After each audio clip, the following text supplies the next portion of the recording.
Shalom Bapak Ibu Saudara yang dikasihi oleh Tuhan. Senang sekali saya dapat berjumpa dengan Bapak Ibu Saudara semua. Kesempatan yang indah, bersama-sama kita akan kembali merenungkan kebenaran firman Tuhan. Mari kita mau berdoa terlebih dahulu. Mari kita berdoa. Oke, mengucap syukur buat kasih setia Tuhan dalam kehidupan kami. Satu hari ini Tuhan, Engkau boleh memberkati, Engkau boleh menyertai perjalanan hidup kami. Dan hari ini bersama-sama kami akan kembali belajar merenungkan kebenaran firman Tuhan. Tuhan tolong setiap kami dimanapun keberadaan umat-Mu yang mendengarkan siaran Good News ini. Di dalam nama Tuhan Yesus, haleluya, amin. Puji nama Tuhan. Bapak Ibu, bersama-sama kita mau siapkan hati kita. Kita akan belajar firman Tuhan. Ayat yang saya ambil di dalam Mazmur pasal yang pertama, ayat 1-2. Mari kita membuka Alkitab kita bersama. Mazmur pasal yang pertama ayat 1-2. Kita akan baca ayat ini bersama-sama Bapak Ibu. Hitungan ketiga kita akan membacakannya. 2, 3. Berbahagialah orang yang tidak berjalan menurut nasihat orang fasik, yang tidak berdiri di jalan orang berdosa, dan yang tidak duduk dalam kumpulan pencemooh. Tetapi yang kesukaannya ialah Taurat Tuhan, dan merenungkan Taurat itu siang dan malam. Amin. Judul renungan yang saya mau sampaikan buat kita semua adalah menjadi orang benar. Bapak Ibu Saudara, dalam Mazmur pasal 1 ayat yang tadi kita sudah baca, pemazmur menulis ada dua golongan atau dua orang yang disebut di sini, yaitu orang benar dan yang kedua orang fasik. Siapa itu orang fasik?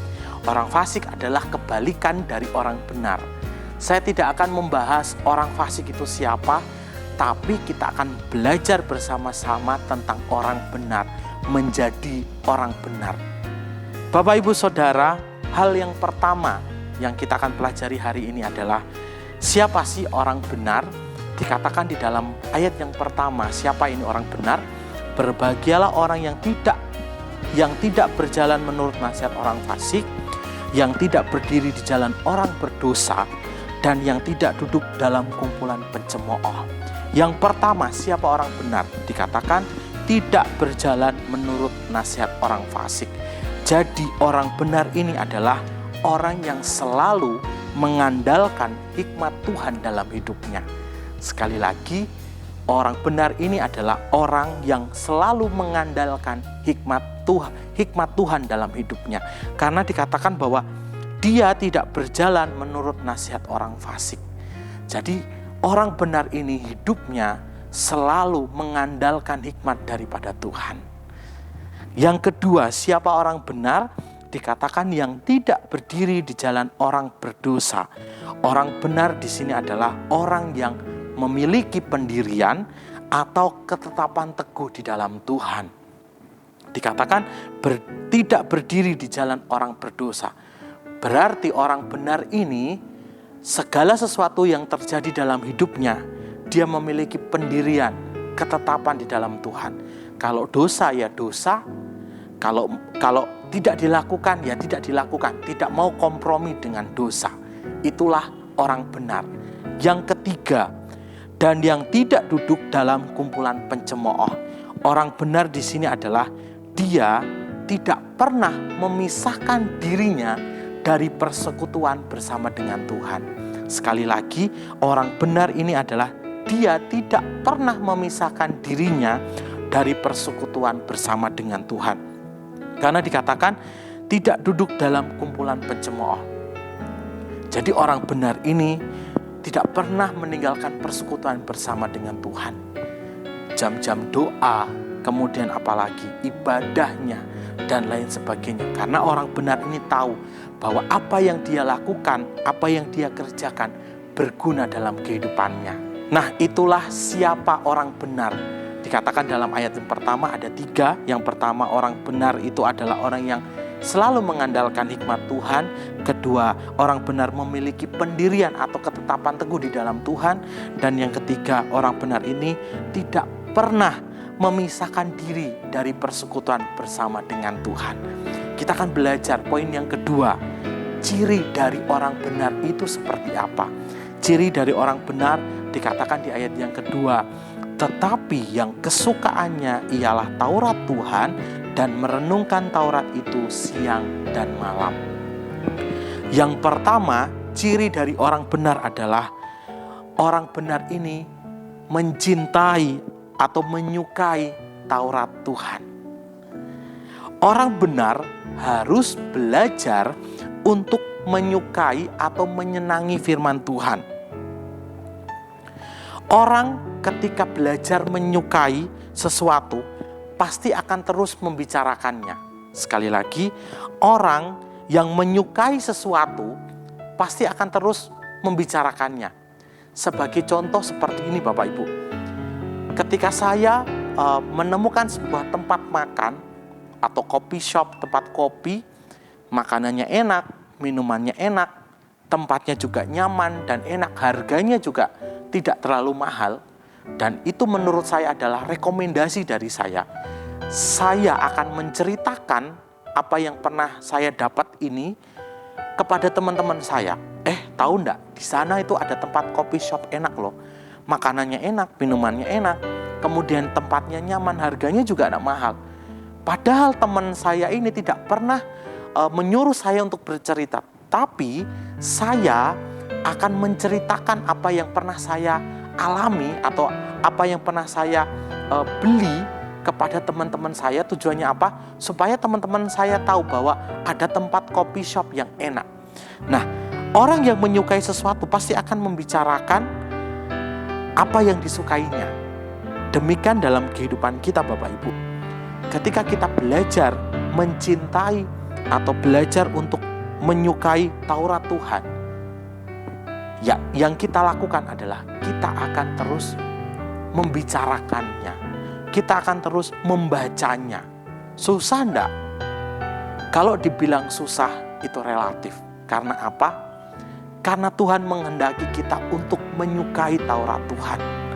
Saya percaya Bapak, Ibu, Saudara, dan saya, kita tetap terus belajar dalam hal ini. Tuhan memberikan waktu kepada kita 24 jam. Masa sih untuk kita membaca Alkitab, kita hanya memberikan waktu sisa kita, bukan waktu yang terbaik dalam kehidupan kita. Mari Bapak, Ibu, Saudara, kita tetap terus bangun kehidupan kita dengan apa? Dengan mencintai, menyukai firman Tuhan. Kita mau belajar membaca Alkitab kita. Mungkin kita hanya membaca 1 pasal, 2 pasal, tetapi kita tetap terus membacanya. Karena apa? Karena didasari dengan kita mencintai firman Tuhan. Yang pertama, ciri orang benar adalah dia menyukai firman Tuhan atau Taurat Tuhan. Ya, kalau orang mencintai, pasti dia akan terus membahasnya. Nah, dalam kehidupan kita, biarlah gairah ini muncul. Kita terus bangun Bapak, Ibu, Saudara, untuk kita tetap terus mencintai kebenaran firman Tuhan. Kita baca Alkitab kita. Mungkin hari-hari ini kita yang sudah bolong-bolong baca Alkitab kita yang sudah sibuk dengan urusan pekerjaan rumah tangga kita, sampai tidak pernah baca Alkitab kita. Sore hari ini Tuhan mengingatkan kepada setiap kita untuk kita boleh mencintai firman Tuhan, kebenaran firman Tuhan. Yang kedua, ciri orang benar dikatakan di ayat 2 bagian B, dan yang merenungkan Taurat itu siang dan malam. Ciri yang kedua orang benar adalah selalu merenungkan firman Tuhan. Dalam terjemahan bahasa Inggris Bapak Ibu, kata merenungkan di sini memiliki pengertian meditasi. Meditasi di sini berbeda dengan meditasi yang kita sering dengar. Mungkin yang kita dengar adalah meditasi itu adalah ketika seseorang mengosongkan pikirannya. Akan tetapi meditasi di dalam Mazmur pasal yang pertama ayat 2 ini memiliki pengertian bukan mengosongkan pikirannya, tetapi memasukkan atau mengisi pikirannya. Mengisi dengan apa? Yaitu dengan kebenaran firman Tuhan. Di dalam terjemahan bahasa asli Bapak Ibu, merenungkan di sini memiliki pengertian hagah. Hagah Haga itu bukan hanya sekedar membaca atau hanya sekedar merenungkan kemudian lewat, bukan seperti itu. Mungkin kita punya prinsip, kita membaca Alkitab 1 hari 3 pasal atau 5 pasal. Kemudian kita membaca hanya sekedar membaca, atau bahkan kita membaca hanya untuk kejar target. Nah, Haga yang dimaksud di sini itu tidak hanya sekedar membaca Bapak Ibu, tetapi Haga di sini itu memiliki pengertian tuh yang lebih dalam lagi.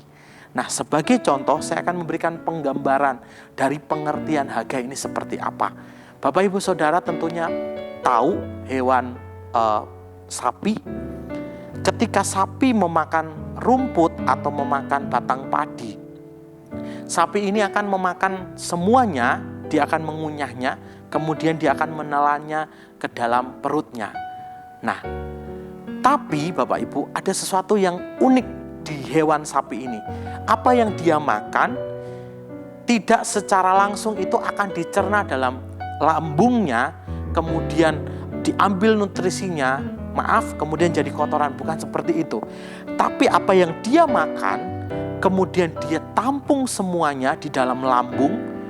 Dan kalau dia ngunyah itu, saya belajar itu cara ngunyah sapi itu tidak halus Bapak Ibu, langsung dimasukkan ke dalam lambung. Kemudian dia makan, masukkan ke dalam lambung.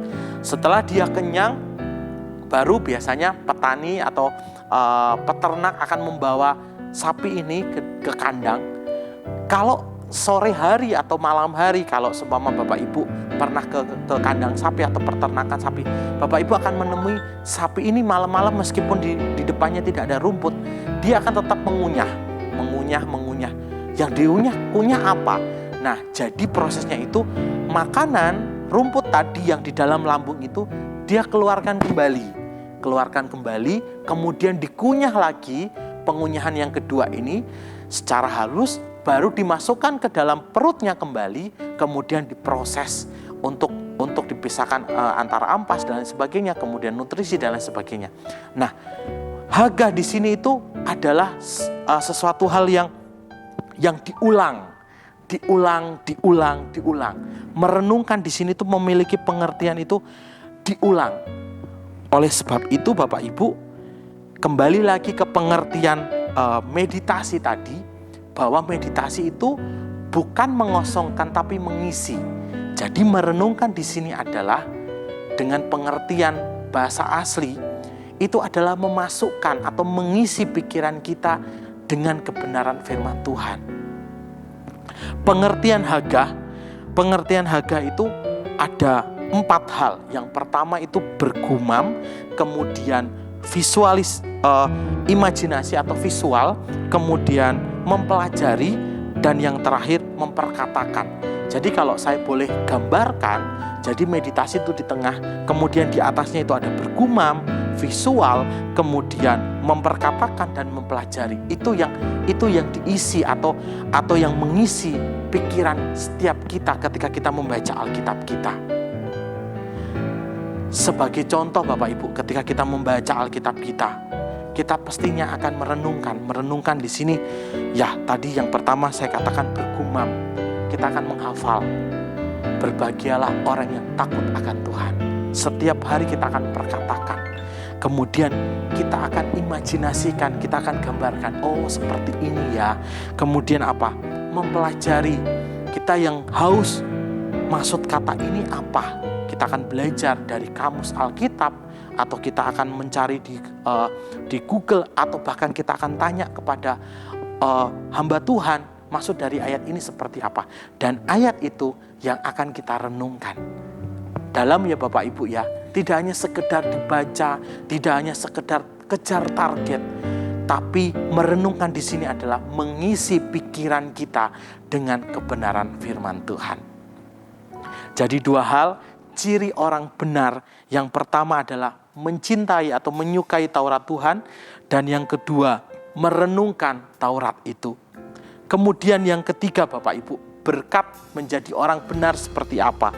Dikatakan di ayat yang ketiga, Ia seperti pohon yang ditanam di tepi aliran air, yang menghasilkan buahnya pada musimnya, dan yang tidak layu daunnya, dan apa saja yang diperbuatnya berhasil. Yang pertama adalah menghasilkan buah. Menghasilkan buah di sini memiliki pengertian bahwa ini muncul dari persekutuan yang erat dengan firman Tuhan, dengan kebenaran firman Tuhan. Kemudian yang kedua dikatakan tidak layu, yaitu memiliki kesegaran rohani dan jasmani, bahkan memiliki karakter yang luar biasa di dalam Tuhan. Yang ketiga, apapun yang dikerjakannya berhasil. Karena apa? Karena Tuhan memberkati. Dari 3 hal, menghasilkan buah, tidak layu, berhasil dalam pekerjaannya, percayalah bahwa orang benar dikenal oleh Tuhan. Kita percaya Bapak Ibu, sore hari ini Tuhan mengajarkan kita untuk kita belajar menjadi orang benar. Orang benar adalah orang yang mencintai firman Tuhan. Orang benar adalah orang yang mau terus merenungkan firman Tuhan. Dan biarlah kehidupan kita setiap hari berjalan bersama dengan Tuhan. Ada hal yang baru, berkat-berkat yang baru Tuhan nyatakan dalam hidup kita, karena kita menjadi orang benar. Amin. Mari kita berdoa. Terima kasih Bapa di surga, hari ini kami boleh belajar kembali. Engkau boleh mendidik kami untuk menjadi orang benar, orang yang Engkau kasihi, orang yang Engkau kenal Tuhan.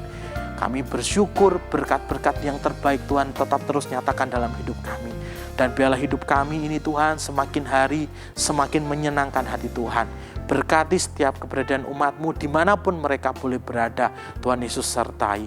Kami serahkan kehidupan kami dan kami akan melanjutkan aktivitas kami kembali. Di dalam nama Tuhan Yesus Kristus. Haleluya. Amin. Tuhan Yesus memberkati.